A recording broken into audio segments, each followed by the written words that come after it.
Hey, welcome in. It's Scott Beebe with Business on Purpose. Hey, just a quick reminder, make sure you like us on Facebook at My Business on Purpose. Also, subscribe to our YouTube channel where all of these videos are edited, posted, uploaded, and we've also got our podcast there as well. And then make sure to connect with us on LinkedIn. So a lot of different ways that we can be able to connect with you as we go through this journey of helping liberate you from the chaos of working in your business. So make sure to go to those social media channels so that we can connect with you.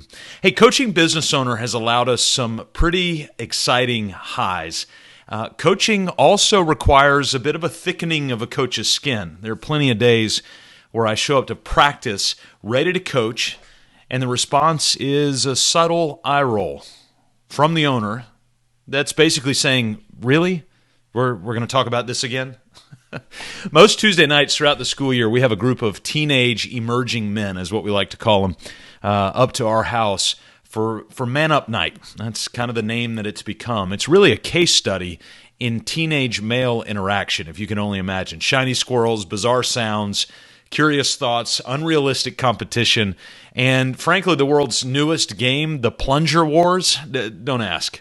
One of these young emerging men walked into our house on a Tuesday just last week, and I asked him, I said, hey, how was practice? He had just come from his sports practice, and his response was really kind of quiet, and he said, just like always, it sucked.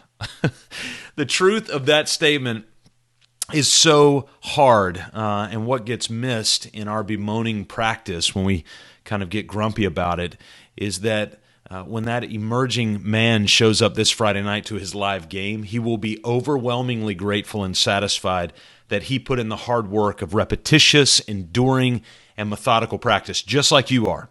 So as your coach, at least for this moment, I'm inviting you into the methodical, repetitious, sometimes painful work of writing. That's right, writing down your vision, writing down your mission, writing down your unique core values, your processes, your systems, your fundamentals. Why write them down and not just discuss them? Well, Michael Gerber said something very intriguing, and he wrote in his book, E-Myth, he said, if you don't write it down, you don't own it. And I'm not sure who said this statement, but it's equally as powerful, and that is, if you don't write it down, it doesn't exist. If you don't write it down, it doesn't exist.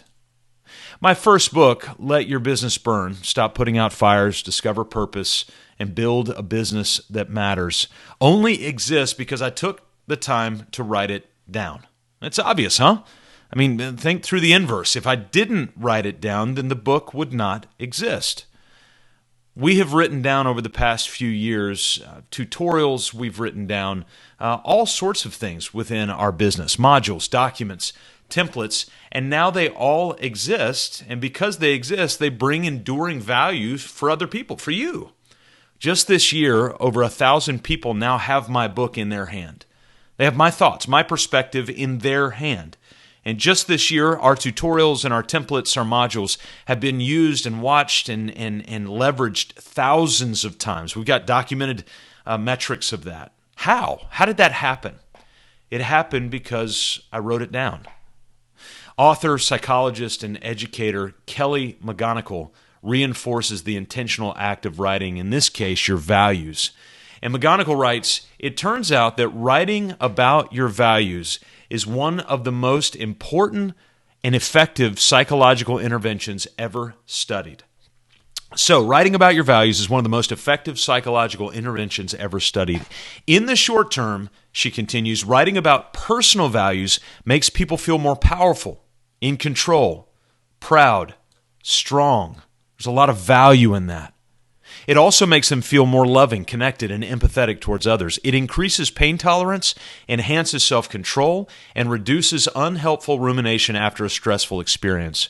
McGonigal goes on to write, in the long term, writing about values has been shown to boost GPAs, reduce doctor visits, improve mental health, and help with everything from weight loss to quitting smoking and reducing drinking. It helps people persevere in the face of discrimination and reduces self-handicapping.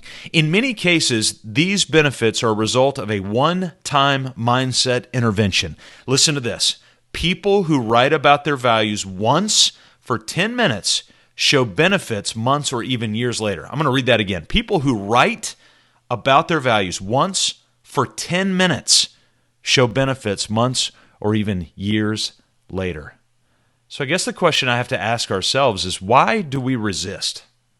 So I think there's a couple reasons that we resist, and quite honestly, they're pretty common. The first is we resist because writing feels so ninth grade English.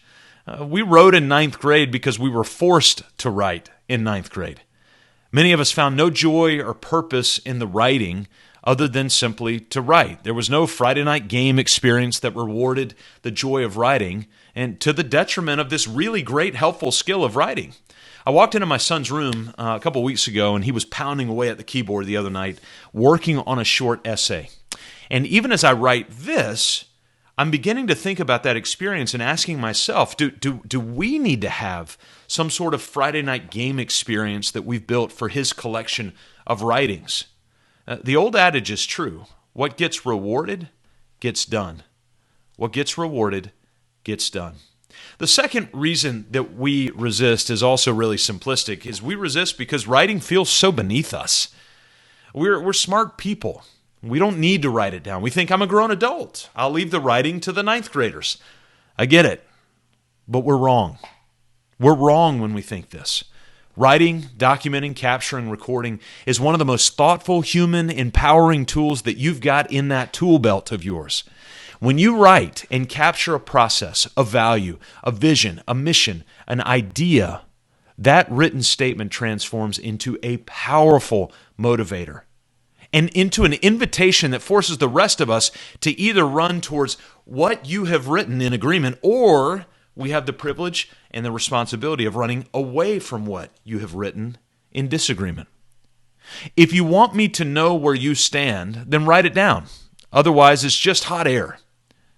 If you need to hire someone, then write the role down. If you need to bring on a partner, write it down. If you need to have a tough conversation, write it down. If you need to praise someone, write it down. You might even be saying, Scott, well, you're talking out loud. I'm talking, but I'm talking from a script. I've already written this down.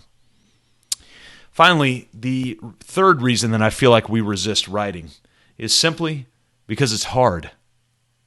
To spend time writing now, in this article that I'm reading out loud to you, means that I've elected not to sleep or not to text or not to email or not to eat ice cream, although I'm still in debate on that one. It means I've elected not to have a coaching session right now. It means I've elected not to get on the phone and try to bring a heroic small business owner into our Business on Purpose roadmap. It means that I've done the hard work and I've chosen to forego the easy work of responding to fires and instead invest the hard work of writing it down. So now it exists, allowing you to think through how you bring things into existence. So write your vision, write your mission, write your values, write your systems, write your processes, write your thank you notes. I've got a thank you note right here that's going out today. Write those out, write your thoughts, and then repeat them over and over and over and over so that we can read them and run. Put in the hard work of writing and watch the reality of what Kelly McGonigal wrote play out in real time. It will show benefits for months or even years later. Remember what she said, 10 minutes of writing it down will show benefits months or even years later. So how do you do it? Just start writing. Oh yeah, by the way, I failed ninth grade English. My name's Scott Beebe. I'm the founder of the Business on Purpose platform, the Business on Purpose podcast, also the author of Let Your Business Burn. Stop putting out fires, discover purpose, and build a business that matters. I host the Business on Purpose podcast, where you can find this recording and can be found at mybusinessonpurpose.com. And for those of you heroic small business owners who need to be liberated from your chaos, go to freedom.mybusinessonpurpose.com. That's freedom.mybusinessonpurpose.com. Don't forget to connect with us on LinkedIn, subscribe to our YouTube, and like us on Facebook. And we will see you right here next time, so that we can help liberate you from the chaos of working in your business.